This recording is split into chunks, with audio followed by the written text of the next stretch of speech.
I'm going to bring our audio back a little bit. I just think if we're going to, I just look back, there were a lot of things that we were taught to draw the lines over, that as a preacher, if I want to preach that sermon, why can't we call it this? I've always found it to be an extremely weak sermon. Okay. Like the term revival. We don't use the term revival. Churches of Christ, and I'm speaking now from a denominational perspective, the way the world looks at us. All right, and so congregations like that. But we know that's not the case from the scriptural standpoint. I understand that. But always it was gospel meeting. Could always be a gospel meeting. You can't call it revival because my grandmother, she attended this denomination and it was a revival. And but then David uses the term revive us again. And so people argue over, is it a gospel meeting? Is it a revival? Is it spiritual exaltation? Spiritual edification, But as a preacher, if someone says, would you preach that this is wrong? Or would you preach that you have to do this? You got to make sure that the message you present is scriptural, thorough, and actually of substance. Not 2 verses and then spend the next 25 minutes hammering the point. Well, that because of A and B, then clearly, a few steps later, this is wrong. You got to be able to give an answer. Peter says, give an answer for the hope that lies within us. I think the same thing is true. Give an answer for any and everything that we embrace, believe, and so forth. Apologia. Sorry, that was too long of a rant. Not really a rant, but Paul says preach the word, not preach our opinion, not preach our tradition, but it says preach the word. And I know he uses the term tradition in relation to 2 Thessalonians chapter 3 in reference to the word and what they were taught by command. But he says preach the word, and so we have to be careful with that. Let's see. Why aren't we getting anything from our YouTube side, or are we? Are we not getting? We're live on there. I can see it. Are we not? No one else except for us was able to make it today. I said with just the 3 of us, that's just enough. We're good enough. We don't need the other guys. We're all right. Now, I haven't heard from Bob either, other than his Crocodile Dundee or Paula, whatever he calls you with your hat. My hat, my son got me. Yeah. Yeah. It's a cute, cool hat. But no, Brian can't make it, and Tom can't make it. Yeah, since they're not here, we might make it to the whole chapter. We'll see. Well, I started to say that, and I was afraid I'd come across kind of. I'm the new young guy, so I can say that. They can be mad at me. It's okay. I made the point. Agree with you. I made the point lots of times before, but we still move at about the same pace. Yeah, I always overestimate how far we're going to get in Bible class, and I'm sure you guys do the same. You want to be like a chapter ahead, because you never know. I don't want to run out of material. But then the day... make it near as far as I thought. Yeah, but then the day that you spend all that extra time getting ahead happens to be that one Bible class session where no one has anything to say, and you end up plowing through all your prepared notes plus about 5 extra verses. Yeah. Okay. All right. It looks like so far all the commenters are coming in on Facebook. That's why I was wondering about that. If we were live there, and we are. Okay. Well, I'll tell you what. We're going to. Or go ahead. Mm-hmm. I think we have more people on Facebook than. Okay, you may be right. YouTube. There's YouTube. Oh, there's Caleb. Thank you for doing that, Caleb, though it's verified that I'm getting the feed from it. All right, I'm going to fade out, and we'll be right back.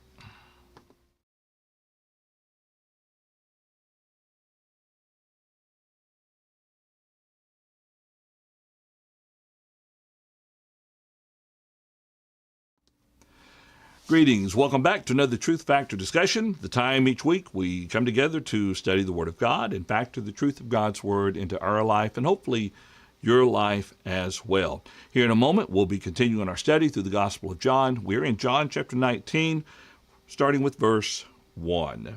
Well, let's go ahead and bring our limited, this is a limited edition of Truth Factor because we had limited people here today. Brian is not able to be with us. Tom, likewise, is unable to be with us. And Bob and Brendan also. But we have Paul and Caleb. Paul, we missed you last week. You doing all right? Yeah, doing great. Thank you. Good. Caleb, how's things going down in Lawton? I'm doing okay. Nice. All right. Well, let me go ahead and give the standard invitation to participate. If you've joined us on the Facebook side of the world, feel free to comment on this live video stream. Let us know what you have to think. If you have any thoughts, comments, or questions about the study, you can drop it in there. If you have joined us on our YouTube channel, do the same thing there with the chat area. And also, if you'd like to email us, wrong button. My buttons are messed up. Who messed up my buttons? Somebody's been pushing your buttons. I guess so. Well, I'll do it manually here. Anyway, you can email us. Send your emails to questions@truthfactorlive.com. You can also use questions@truthfactor.com. That would work too. Matter of fact, I was working to update that graphic earlier and did not get it completed in time. But you can also email others, all the participants in the study, Paul at, Caleb at, John at truthfactor.com. And you'll see all that on the screen there. Okay. Bear with me just a moment. I'm going to find out. So that one works, and that one works, and that one works, that one works, that one works, and that doesn't work, so we won't bring that one back up. Okay. Nothing like breaking something and you don't know how you broke that something. All right, so we're going to pick up in John chapter 19 this morning. And we have Stephanie with us, and Jared's with us also. David, it's good to see you. Jimmy, good to have you with us from the fine state of Texas. I'd love to appreciate you joining us for our study today. Paul, let's go ahead and start reading in chapter 19. And we are picking up in John's account. We've just seen them choose Barabbas over Jesus, and we talked about this in our previous study. But let's start in verse 1 of chapter 19, and let's read down through verse 16, kind of get a good look at the context here. All right, I'd be happy to do that. I'll go ahead and read out of the New King James Version if that's what you have up. Yes. Mm-hmm. I can switch here on the fly. But we'll read John 19, 1 through 16. It says, "So then Pilate took Jesus and scourged him. And the soldiers twisted a crown of thorns and put it on his head. And they put on him a purple robe. Then they said, 'Hail, King of the Jews!' And they struck him with their hands. Pilate then went out again and said to them, 'Behold, I am bringing him out to you, that you may know that I find no fault in him.' Then Jesus came out, wearing the crown of thorns and the purple robe. And Pilate said to them, 'Behold the man.' Therefore, when the chief priests and officers saw him, they cried out, saying, 'Crucify him! Crucify him!' Pilate said to them, 'You take him and crucify him, for I find no fault in him.' The Jews answered him, 'We have a law, and according to our law he ought to die, because he made himself the Son of God.' Therefore, when Pilate heard that saying, he was the more afraid, and went again into the praetorium, and said to Jesus, 'Where are you from?' But Jesus gave him no answer. Then Pilate said to him, 'Are you not speaking to me? Do you not know that I have power to crucify you and power to release you?' Jesus answered, 'You could have no power at all against me unless it had been given you from above. Therefore, the one who delivered me to you has the greater sin.' From then on, Pilate sought to release him. But the Jews cried out, saying, 'If you let this man go, you are not Caesar's friend. Whoever makes himself a king speaks against Caesar. When Pilate therefore heard that saying, he brought Jesus out and sat down in the judgment seat in a place called the Pavement, but in Hebrew, Gabbatha. Now it was the the preparation day of the Passover, and about the 6th hour. And he said to the Jews, Behold your king. But they cried out, Away with him, crucify him. Pilate said to them, Shall I crucify your king? The chief priests answered, We have no king but Caesar. Then he delivered him to them to be crucified. Then they took Jesus and led him away. All righty. All right. Thank you, Mr. Paul. Now, there's several things, of course, within this passage. I'll tell you what, since it's just the two of y'all, I'm going to leave you both on gallery view. That way, see both at the same time. So don't go combing your hair or anything while you're on camera, Caleb.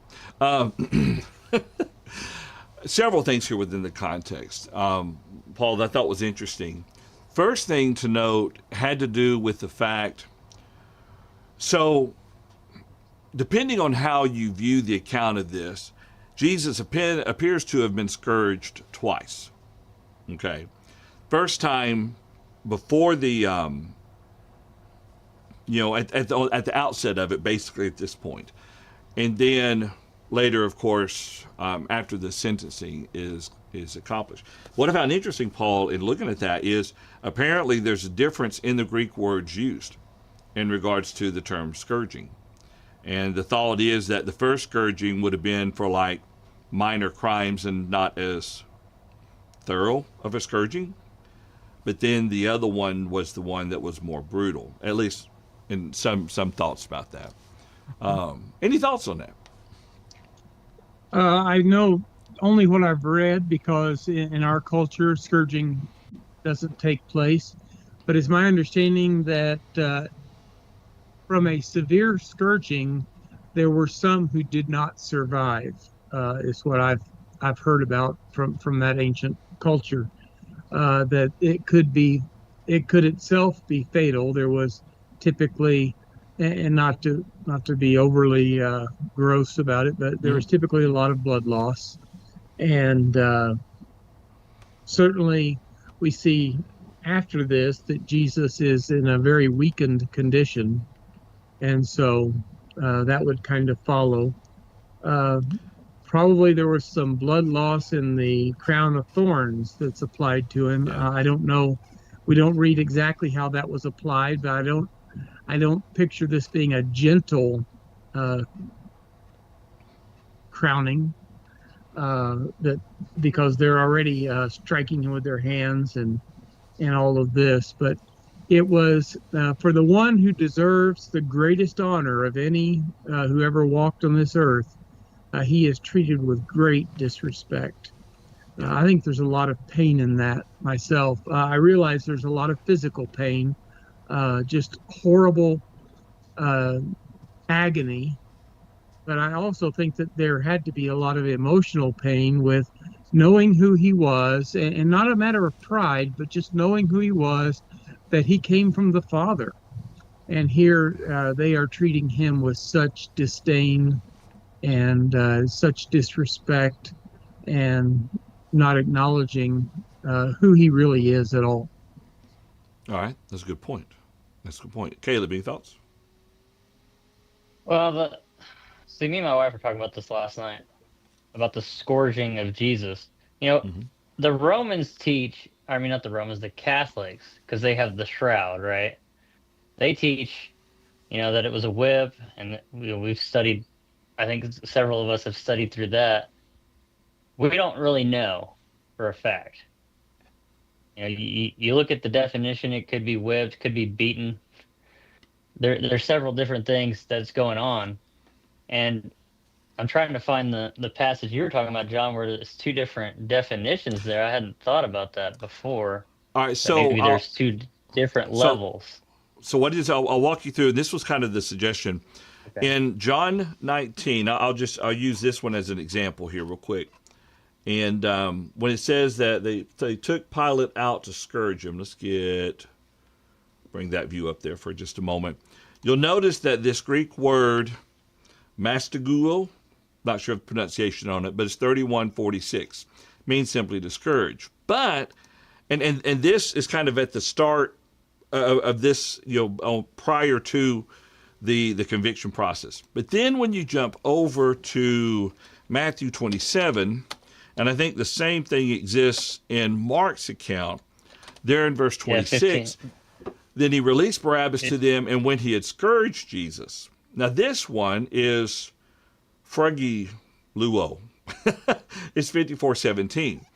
And it's, so the thought, and I think Luke's account also uses a lesser form in Luke 23:16, at the outset of it.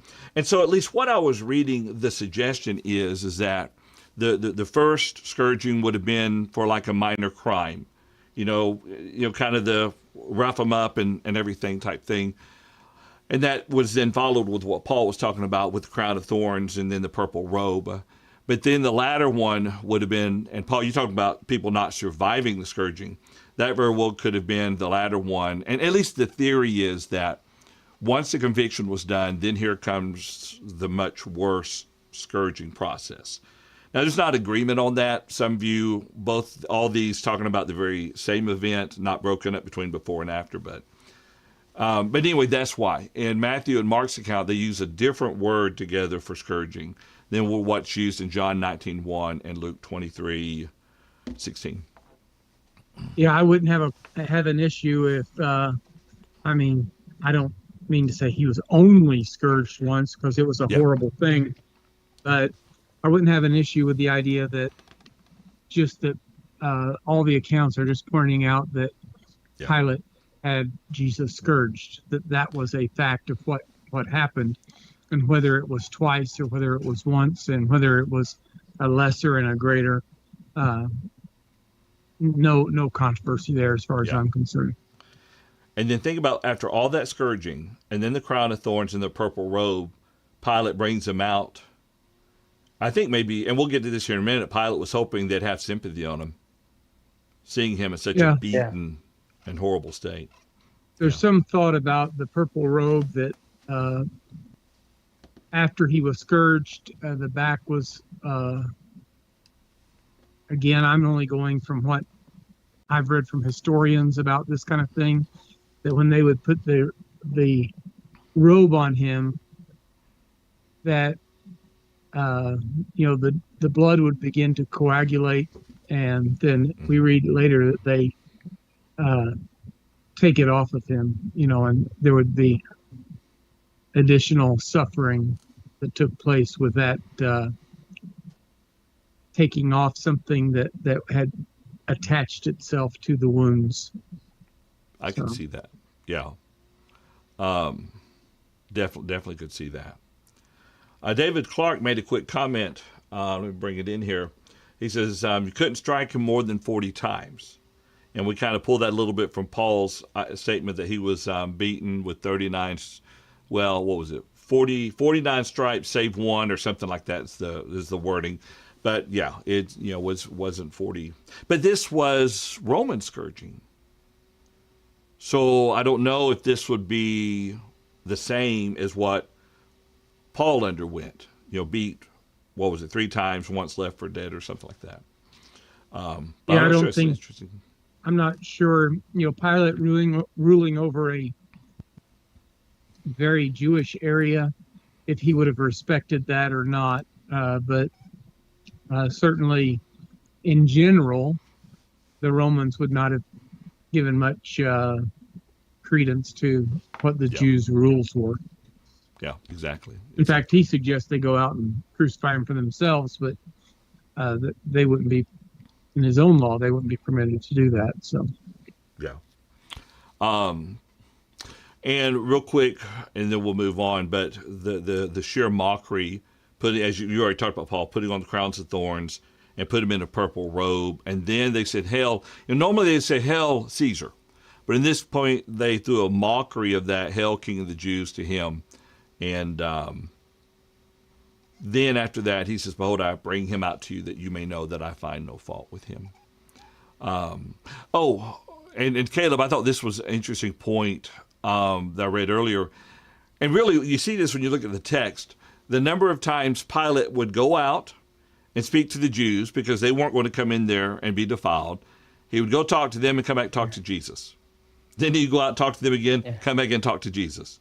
And then he would take Jesus out there and then come back in and bring Jesus back in and talk to him again. It's just a number of times there. It would have been, I don't know what it would have been like to have seen it. You know.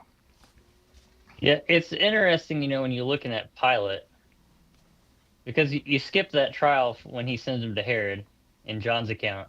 You're like, why did, it seems like Pilate flips for no reason. He's found no fault in him. He knows Jesus is innocent. He claims that multiple times that Jesus is innocent. And of course, he tries to release Jesus. He offers Barabbas. He scourges him as a substitute. If I punish him enough, maybe they'll let him live because he's not guilty. And of course, they still say, crucify him. And they really, it's funny because as you're going through the different trials, they change their charge from him blaspheming to him claiming, he's greater than Caesar. And that's what they're going to take to the Romans, right? They go from a religious charge to a political charge. But here in John 19, they go back to what their real reason with him is he claims to be God. He claims to be the Son of God. And of course, Pilate wants to know more about it, but Jesus isn't going to answer him because he knows he has to go to the cross. He knows what he has to say or not say in order to help them get him to where God wants him to be. Well, let's go ahead and talk about that. Go ahead, Paul. Mm-hmm. It's pretty evident that Pilate wants to release him. And so I kind of wonder exactly, and I've tried to ponder this a little bit, verse 5, where he brings him out to the crowd. Jesus has the crown of thorns on him and the purple robe, and he says, "Behold the man." And he's obviously suffering a great deal from all that's been done to him. He's been humiliated and ridiculed. And I wonder if that's Pilate saying, like he says later, "Here's your king," or if it is more, look, here's what he's been reduced to. Why don't we call that enough? Maybe looking for some, I don't know if sympathy's the right word, or at least some idea that maybe he's suffered enough. I don't know what the answer to that is. I don't know exactly what Pilate means with "behold the man," but he doesn't call him a king there. So I think maybe the idea could be that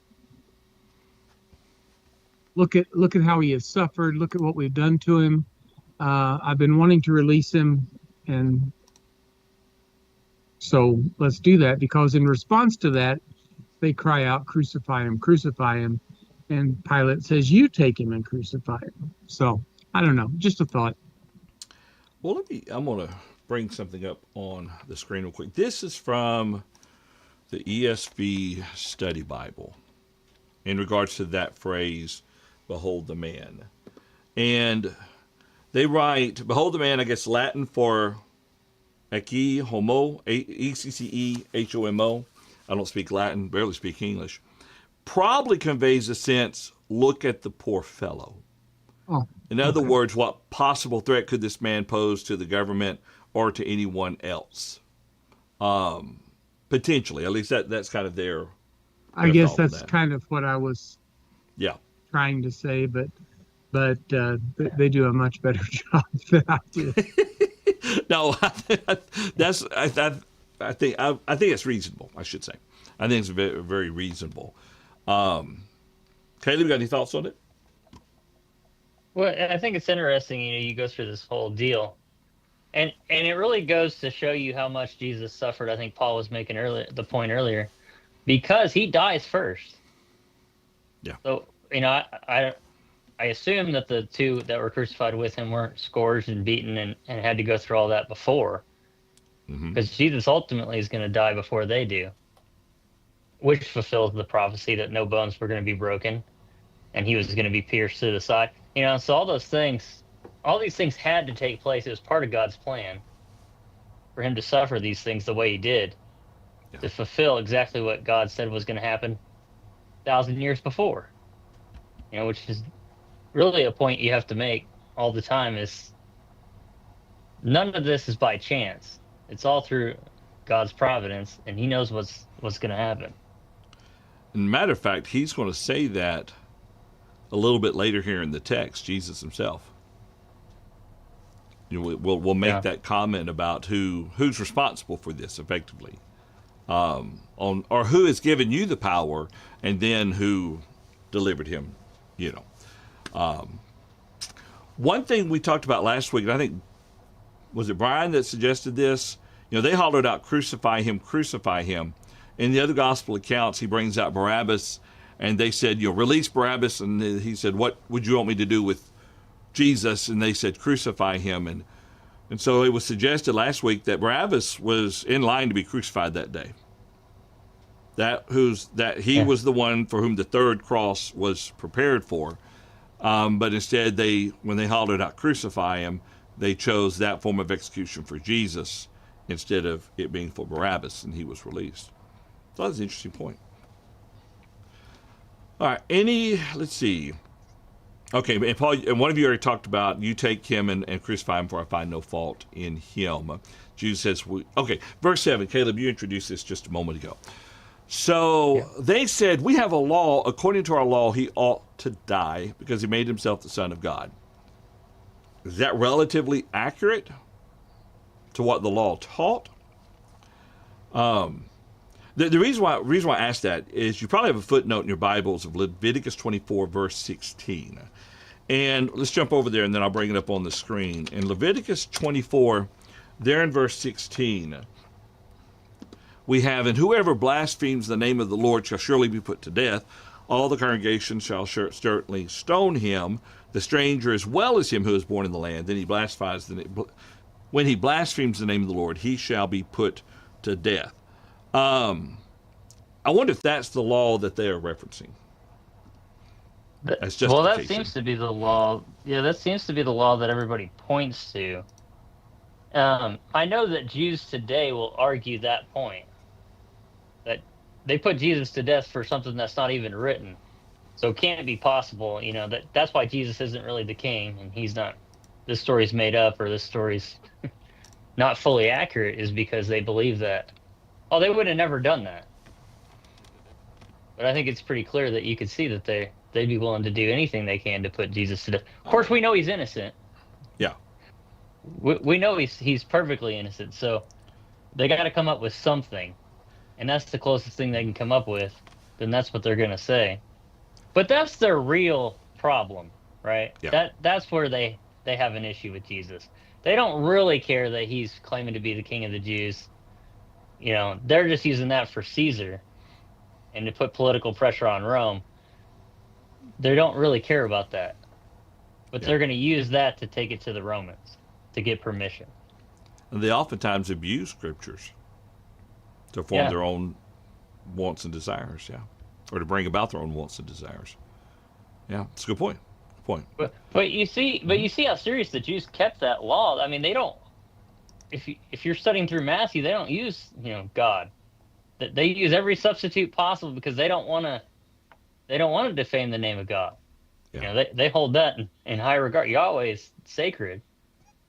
We'll use these other things to describe who we're talking about, but we hold that higher.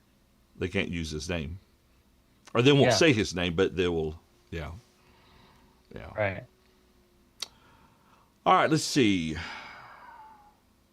Jared Dart pipes in the chat room.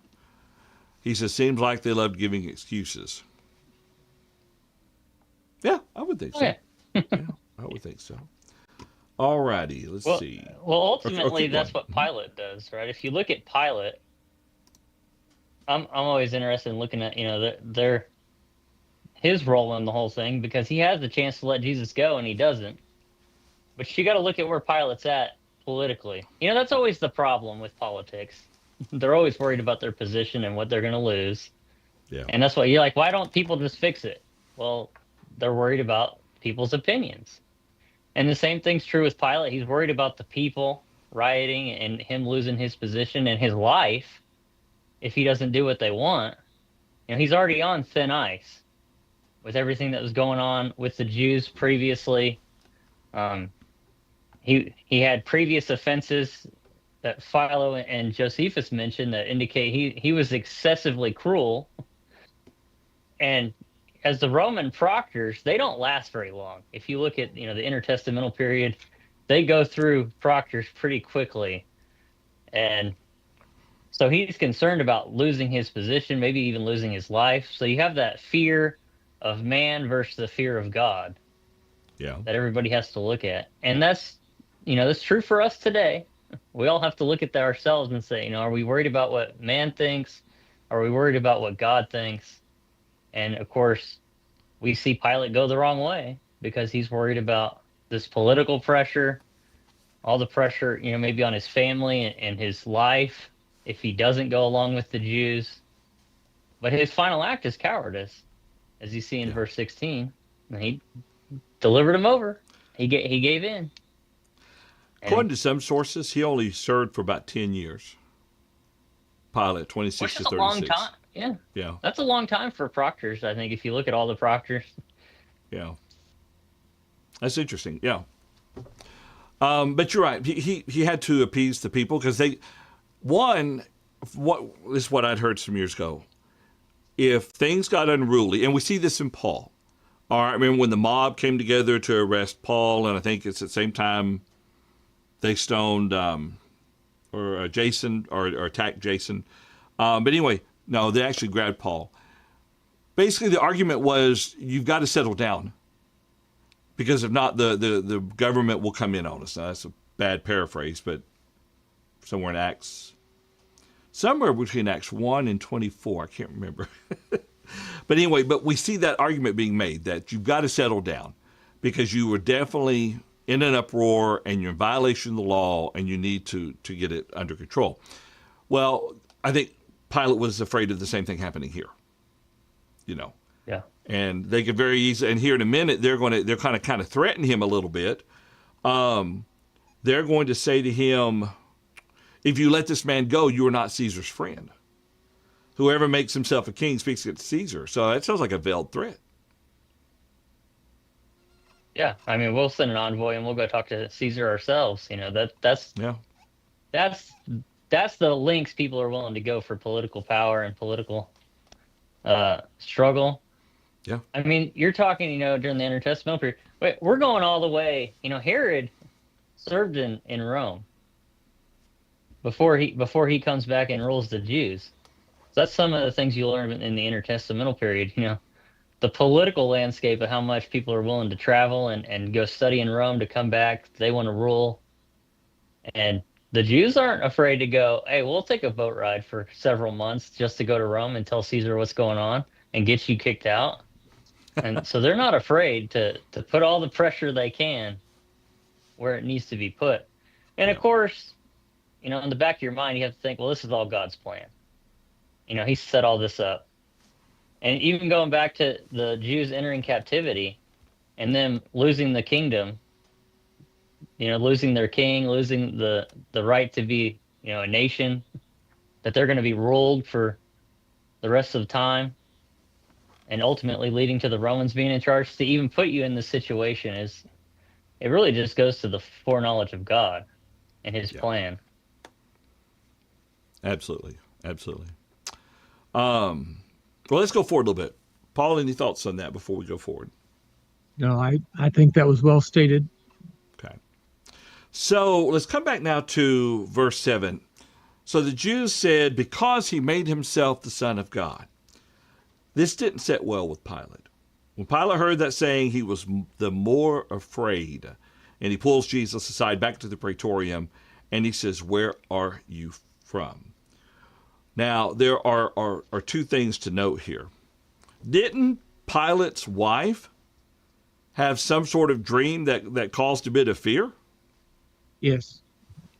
Yeah. Yeah. So much so, I think in, I guess, John 18, let's see, that wasn't it. I thought it was. Matthew 27:19 That's it. is the reference Yeah. for, yeah. She says, well, let me bring it up here real quick. In Matthew 27, verse 18, she says, Verse 19. verse 19, thank you. While he was sitting on the judgment seat, his wife sent him, saying, have nothing to do with that just man, for I have suffered many things today in a dream because of him. Now you add that to what he just heard the Jews say that Jesus claimed to be the Son of God. But here's the question. Paul, hadn't he already talked to Pilate about his kingdom?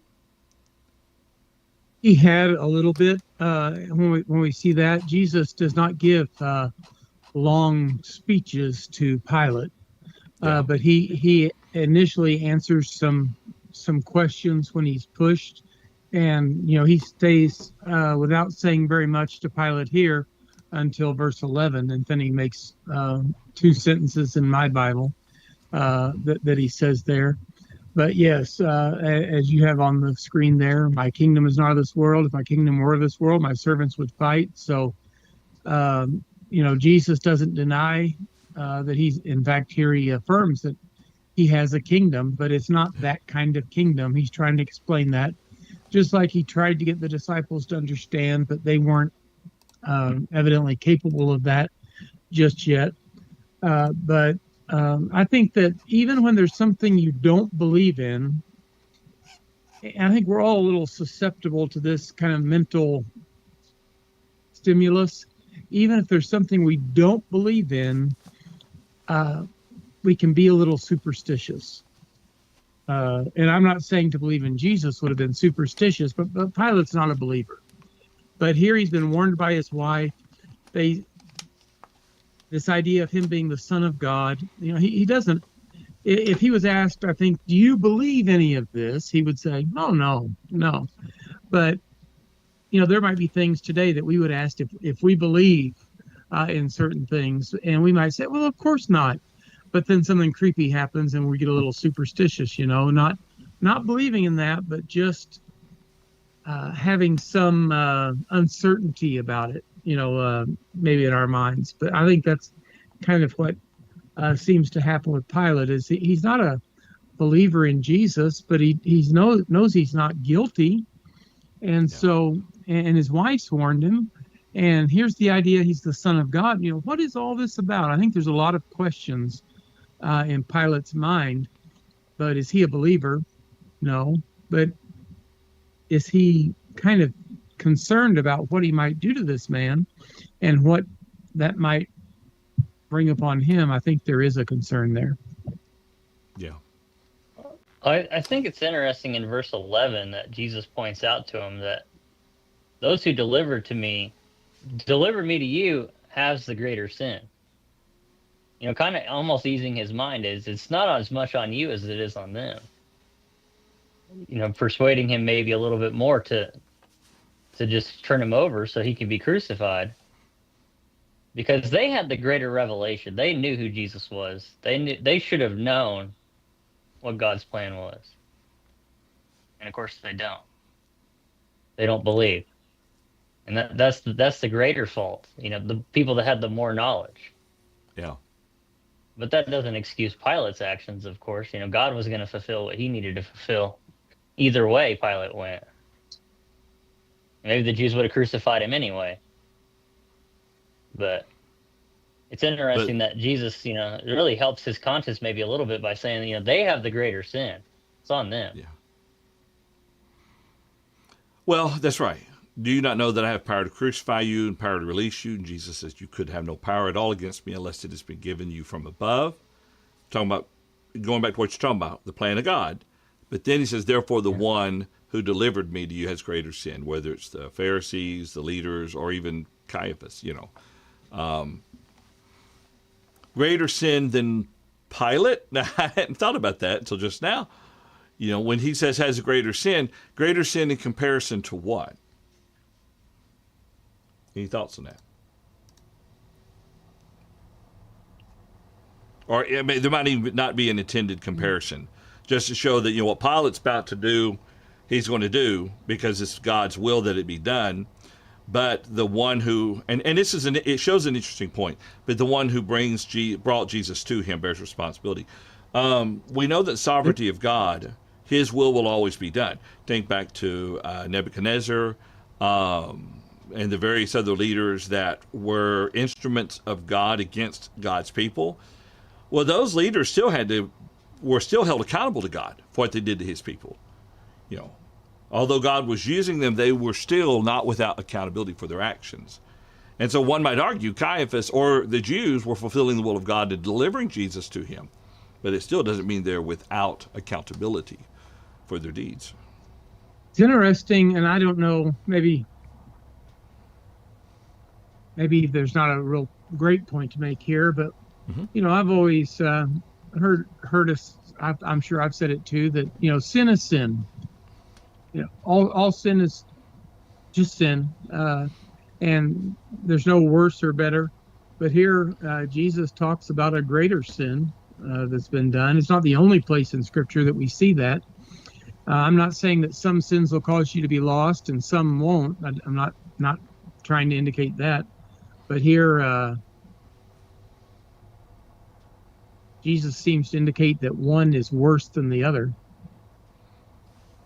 That is interesting, isn't it? Well, I think it could go back to the severity of sin.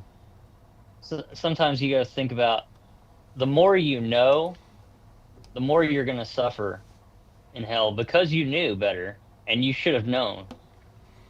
And you had the chance to change your life and you chose not to. I think that's really when you talk about, you know, the punishment of those who knew better in hell. Well, yeah, they're going to suffer more because they had the chance and they rejected it, as those who maybe didn't have as many opportunities. But you think about Acts, 17 verse 30. Paul brings up, therefore, having overlooked the times of ignorance, God is now declaring to men that all people everywhere should repent. So there is a time of ignorance for those Gentiles there, that they don't know as much. And what are they being judged on? I don't know how God's judging everything. That's not my end of the stick to look at. But I think it's based on what you know, and Pilate doesn't know as much as they know. And Jesus isn't telling him more because he doesn't want this plan to fall apart and him not go to the cross. That was God's purpose. He's doing God's will. So I think it's interesting to look at, there's some ignorance on Pilate's part of not really knowing the whole truth. Okay. And the Jews have no excuse, I think, is Jesus' point. Yeah. They know better. They know what they're doing is wrong. And I think that's a good point. We'll get to that here, we'll talk about here in just a second, because of something they're about to do here in a couple verses there. Passage behind what Caleb was referencing is 2 Peter chapter 2, when he talks about someone who is a believer being led away by the false teachers. He says it'd be better for them to never have known than to have known and fallen away. Is that kind of the idea there? Yeah. What you're talking about there? And you think about the difference regarding the people who heard Jesus. Why was Jesus, I don't want to say harder, that's not the right term. Jesus was more direct with the Pharisees, you hypocrites, okay? But when the woman who was caught in adultery was brought before him, his demeanor with her was different. Go and sin no more. The individuals who were guilty of sin, go and sin no more. And it's not that he looked lightly upon them, but too much has been given, much will be required, effectively. The Pharisees had much more information there. They should have seen him for who he was. But they denied him, and they even broke the national concept of God being their king. And, again, we'll look at that here in just a moment, that idea there. I don't know. This is, we have another comment. Let's go ahead and bring it in. David Clark. David says, Jesus gave no resistance. He knew his time was up. And then Stephanie, this goes back to the question of the one who delivered me. She says, could it be Satan? That's a good question. And then she kind of follow up. She says, in that verse, is the one singular, not plural. And so there's nothing like getting a question you are not prepared to answer. Let me look that up. First off, I wouldn't argue. Yeah, I wouldn't argue if someone wanted to say the one who delivered him was Satan. But I think from their viewpoint, Pilate may take it as the people who brought Jesus to him. Well, if you think about it, anybody doing the will of man or doing your own will, you're doing the will of Satan. I mean, you're following the evil one. I mean, there's no ifs and buts about it. That's pretty clear. Yeah. So can you take it that way? Sure. I mean, you can. They're following the will of man. That is their only concern, is their position, how much, where their money's going, their political power. That's all the things they're worried about, which is what Satan wants and what Satan offered Jesus when he tempted him. You can have all these kingdoms. And look at all these cities. You could be the ruler. And of course, Jesus tells them he's not here for that. But that's what people are doing when they serve Satan. Yeah. They're serving their own personal interests. I was looking to see if another translation offered a little bit different wording of that might add a little bit to the understanding, but I don't think so. The CSB says, this is why the one who handed me over to you has the greater sin. They do paraphrase, they do a dynamic equivalency just a little bit to make it definitely more readable. Whereas the ESV says, therefore, he who delivered me over to you has the greater sin. So I don't have an answer as far as the plural nature. I think it is translated as basically he, meaning one, or in a translated for us in a very singular sense there. So that would be my guess, looking at a few translations. I think some of them say like to possess or to be. The prime word is to have or hold or possess. Mm-hmm. Okay. I don't think Satan really possesses Christ, right? So yeah, I think it's really just talking about the Jews. They're the ones that delivered him over. Yeah. Because they rejected him. Yeah. Yeah. Openly rejected him too at that. Yeah. Right. And David asks, is the reference 2 Peter 2:1-2? It is 2 Peter chapter 2, but more specifically down to the end of it here. Let's see, verse 21, where he says, for it would have been better for them not to have known the way of righteousness than having known it to turn from the holy commandment delivered to them. But it's happened to them according to the true proverb, a dog returns to his own vomit, and a sow having washed to her wallowing in the mire. That's what we were talking about just a minute ago. And Stephanie says that my interlinear says the word one is singular. Yeah, that makes sense. Well, that's interesting. Yeah. Yeah. All right. Well, who's delivering over Christ to Pilate? The high priest, right? I mean, you could point it right back to Caiaphas. Yeah. I mean. Yeah. He's the one that really should know above everybody else. He should know the most. Yeah. And even he rejected Christ. All right, let's talk about that for just a moment. No, one more thing before our time runs out. There's two things we need to talk about real briefly. So we talk about the, no. We'll go on to the next thing. Pilate brings Jesus out. And notice what he says in verse 14. All right, now it was the day of preparation of the Passover. Some interesting stuff. didn't silence my phone, sorry. Interesting thoughts about that. But I want to focus on, he said to the Jews, behold your king. They cried out, away with him, away with him, crucify him. Pilate said to them, shall I crucify your king? Now here's leading up to. The chief priests answered, we have no king but Caesar. Think about that for a moment. They said, we have no king but Caesar. They've now betrayed everything. You know, first off, God was supposed to be their only king. Even when Saul was appointed as king and then David and Solomon, God was still supposed to be their king. They were supposed to have had that reverence and respect for him. And then yeah, God makes that point when he says that they hadn't rejected Samuel. They hadn't rejected Samuel. They had rejected God as their king. So go ahead. I'm sorry.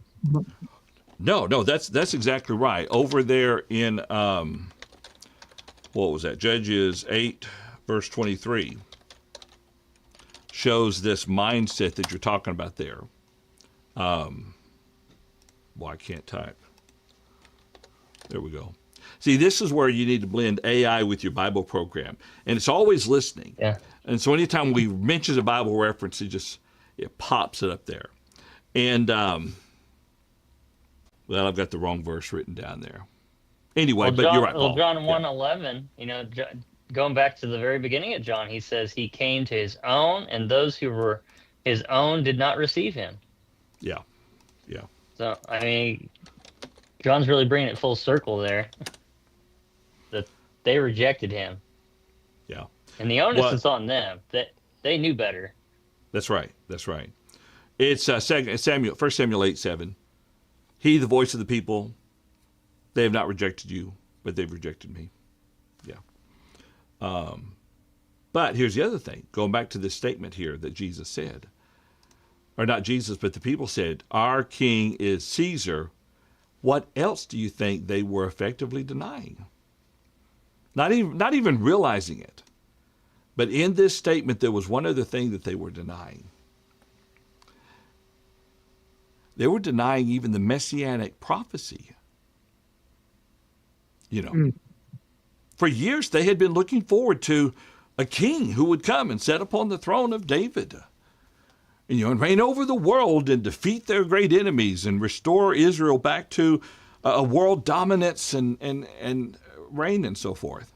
And so when they said, we have no king but Caesar, it might be viewed as they were even now rejecting that messianic promise. Now, I don't think they meant this. I think they were saying this verbally to appease Pilate and make themselves look so much better, okay? But regardless of the motivation behind saying it, it still betrayed everything at that point. Any thoughts? Well, Jesus speaks to their spiritual downfall and their national downfall when you look at him entering Jerusalem for the final time, and he weeps over them in Luke 19:41 through 44. He declares to them what's going to happen to them because of this rejection. And ultimately, the nation's going to be no more. It's going to be wiped away. They lose all the records. There's no family lineage anymore because they rejected Christ. And ultimately, they're going to get destroyed. Yeah. That's exactly right. So, you could say, they're just saying, it's just like politicians today. They say what they need to say to get elected or to keep power or to gain power, but they don't really believe it. I've never seen that. Got my fingers crossed. I've never seen it. You're not wrong about that. I think even... Yeah. We won't go into that territory, but I agree with you completely on that. Because I will say this, any type of political government is a machine. It's like a train running. And you might be able to change a couple of parts on it, but in the end, you cannot stop and alter that process, no matter how much you try, good or bad, it doesn't matter, and this was their mindset as well. Although they profess to believe in God, they confess to worship Him and everything. They still were out for their own, saving their own skins and everything. Well, you could say the same, not even bringing politics in, you just bring in different churches. I mean, preachers do the same thing. And faithful gospel preachers will lose their salvation because they'll change things the way, because they don't want people to be upset. They don't want to have to move. So they'll change the truth or whatever they have to do to agree with people, and they'll compromise. Yeah. And of course, that leads down the wrong path, which is exactly what happens to the Jews here. They compromise. Going back to what Paul told Timothy in 2 Timothy chapter 4, preach the word, be instant in season, out of season. Then he says a time will come where they will not endure sound doctrine, but they will find preachers, heap up teachers, preachers who will teach what they want to hear. Effectively is what he's saying there. And here's kind of the problem. When you've been doing this for preaching for 30 years, and this is your livelihood, it just so happens you've been in a congregation that they've agreed with everything that the Bible teaches, the way that you understand it and all that. But then you have to move, and you move to another place, and then you begin to say, wait a minute, they're not as strict as what I have been. They don't, they're holding viewpoints that I would have preached against, and I gotta keep providing for myself. I've got to stay where I'm at. I can't rock the boat. Then the temptation is to dial back and alter and vary a little bit so as not to offend people. It's easy whenever you're a young preacher. No offense, Caleb, but it's easy when you're a young preacher and you have little kids to say, "I will never," or "This will never happen," right. Blah blah blah. Because then when you jump forward 30 years and all your kids are grown and life has changed completely, you find yourself facing those very challenges in which you said, "Well, I will never," and now you come down to, "Will I ever?" And hopefully, hopefully the answer will always be, this is what the Bible teaches, and we're going to hold to what the Bible teaches above all else. But it's very easy to get sucked up into that mindset. And I think you're right. I think the Jewish leaders were partly like this. They wanted to keep power, so they would do or say what they needed to keep that power. Yeah.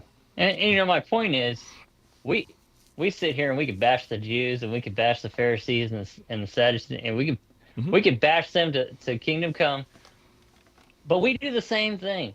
So we got to be careful. We got to look at yourself, because it's real easy to fall into the same traps they fell into. Yeah. You know what? Go ahead, Paul. Caleb, I was just going to say that when I'm studying with people about, a really volatile topic like divorce and remarriage, I preach for people to get that figured out before they ever find themselves in a difficult situation, because it is possible with us that there are things that can influence our judgment. Maybe a child of ours who is in that situation, or maybe it's us in some unhappy situation again. And I think if we haven't got our mind thoroughly made up and our understanding very clear on any issue, then here's something that impacts us in a dramatic, very personal way, and we may not be quite like the Jews in here having this desire to kill someone, but it may be that we really have something in us that impacts us, and it makes it very difficult for us to see things clearly like we need to see them. Sorry, John, I think I interrupted you. I apologize. Well, what you said was far better. My statement was going to be snarky. I was saying, the reason why you talk bad about other positions many times because it makes you feel good about your position. Yeah. Whether or not they're truly right or wrong, but the more you bash them, the better you feel about yourself. And that's what I said, Paul, it wasn't that relevant. David Clark says betrayal is still betrayal. And then Jared Dart says sometimes people just agree to disagree or to end the conversation. And that happens sometimes as well. But I do agree with what I think, Caleb, you said. We will speak a lot about the Pharisees, but we're no different than them. And I say we, I mean in general. mankind. We're no different than them. We're still made up the same type of people as made up the Pharisees. We just have to remember not to follow in their self-righteous, self-validating path. We must seek to serve only Him. All right, any thoughts? Yeah, Any comments? the challenge is, say something positive about the Pharisees. Well, they wore those interesting outfits. Wasn't it Jesus who said, was it of the Pharisees or was it maybe the scribes? I think it was the Pharisees where Jesus said, do what they teach. Yeah. They've got it right, but don't do like they do. Yeah. Right. So there's something good about the Pharisees. They taught accurately. Jesus expected that kind of that kind of strictness with the law. That's a good point. All right, let's see. Why don't we plan to go ahead and pause the conversation today at starting next week, I should say at verse 17 of John chapter 19. Does that sound good? Sounds great to me. Okay. All right. It's a very powerful study looking at what Jesus went through. And I'm sure there's a lot of things here that we could talk about that we didn't really touch on. One thing real quick is this being the day of preparation. Somebody I was reading earlier made the interesting point. The day of preparation, they would have been sacrificing the lambs, preparing them for the meal that they would eat. And Jesus himself was being prepared for sacrifice on that day. And I thought it's an interesting comparison there. So, all right. Well, I want to thank you so much for joining us for our study. Thank you so much for your comments, your participation. If you'd like to email us, you can send those to questions@truthfactorlive.com or email us individually, john@paul@caleb@truthfactor.com, and we'll get those and would definitely love to hear from you. All right, well, let's plan to continue this next Thursday, 11 o'clock a.m. Central Time. We'll pick up with John chapter 19, verse 17. If you are living in the Oklahoma City area, our gospel meeting with Ryan Goodwin will begin Sunday morning. So visit our website, seminole.church, for more information about that gospel meeting. Everyone, we will talk to you later, and you'll have a wonderful week. Bye-bye.